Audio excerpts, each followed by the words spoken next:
Hi, I'm V, and today I'm going to talk about how to do your brows. Now, for me, I like to tweeze my brows instead of getting them threaded.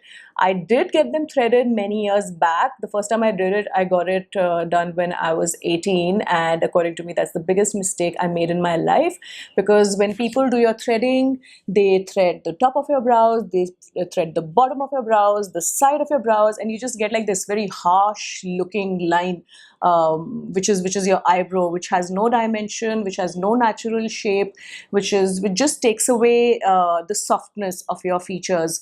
So what I prefer to do now is to tweeze my brows instead of threading them. So I have this Tweezerman Tweezer, which comes in this little case. I've had it for about 10 years. If you buy a good product, especially when it's a tool, it will last you for a really long time, like this Tweezerman Tweezer has for me. So what I do is I just like kind of tweeze the excess,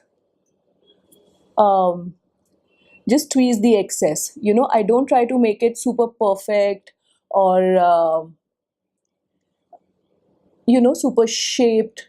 I just follow along my natural shape, and I just take off the excess instead of trying to force it into like somebody else's shape.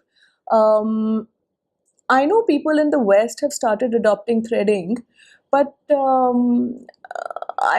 don't know. I'm not convinced, because if you look at some of the Instagram videos where they thread the brows, you know, you'll see a woman with like a beautiful natural bushy brow, then they thread it. It looks like she shaved her face or something, and then they use products to make it bushy again.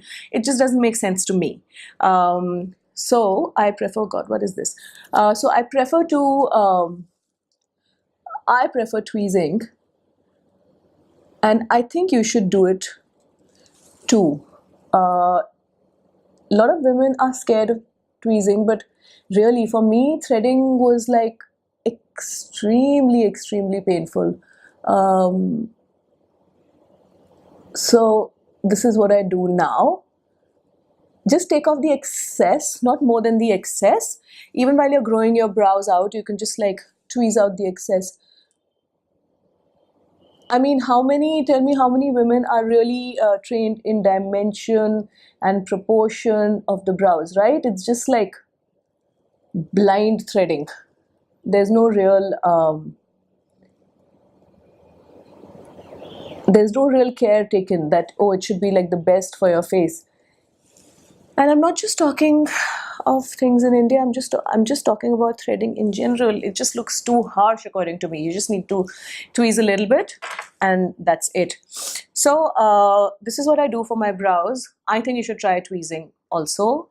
It just looks more natural, and just save you a visit to the salon, right? Then if you have to do your brows, I like this M.A.C brow gel, the transparent brow gel, and I just use it. I just use it to comb my brows, but in sort of lifting and in the opposite direction, okay? So lift it and in the opposite direction. It just makes your brows look a little bit bushier. Of course, you don't want these lifted bits.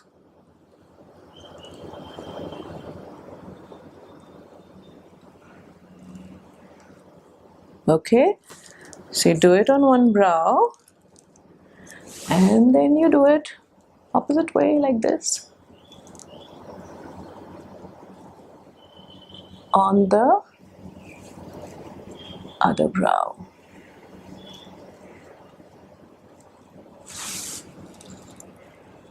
Especially from the front, I just find like these kind of hair looking a little bit charming.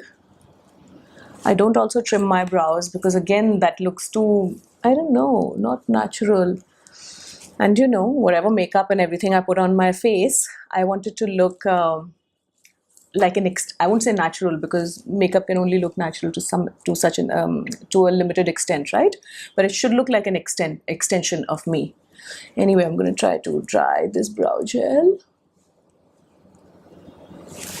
and then this Dior pencil is really nice for brows. It gives beautiful definition and very natural color. It comes like this with the comb on one end, and it's like kind of retractable like this. Yeah, it's retractable like this. So you don't need you know, if you lose the cap or whatever, it's fine, but just make sure you know, put it back in after you use it. Nice little sharp tip there. You don't need a sharpener.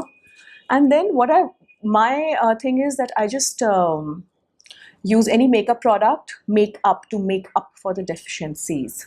So I have a little cut here. I'm going to first I start making up for the deficiencies, and then I see if I need any more enhancement, I will do that. So always make the ends of your brows a little bit darker than the front, because then it just adds a little bit of dimension. I'm just going for evenness here. Small strokes that kind of blend into the hair. There's kind of a little ridge here, which I'm going to fill up and make it look like one line with small strokes.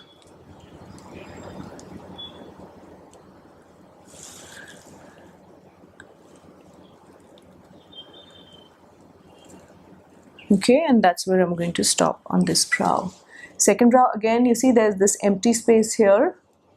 So make up for the lost bits to match this brow. So here it's a little bit darker here. So here also I'm going to put a little more product in between so that the brows can be as similar as possible. But obviously nothing can be exact.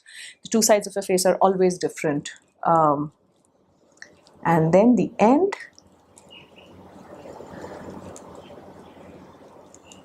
I'm going to increase the arch here because this is thicker here. With a nice brow pencil, you can draw on strokes without it looking like it's painted on. Okay. I aim for my brows to be about 80% similar, not 100%, because then I'll just keep overdoing it and it will just look weird and unnatural. So is it 80% similar? Okay, so yeah, that's it. That's all you need for your brows. I don't use powders and stuff because I feel like I'm not in control. And I am a bit of a control freak, so I prefer using pencils and gels and tweezers, everything that I can hold and, you know, control to the very end. Hi, sorry, I just forgot to mention one thing is the length of your brows, basically. So your brows should kind of begin just maybe like a millimeter or so outside the inner corner of your eye, okay?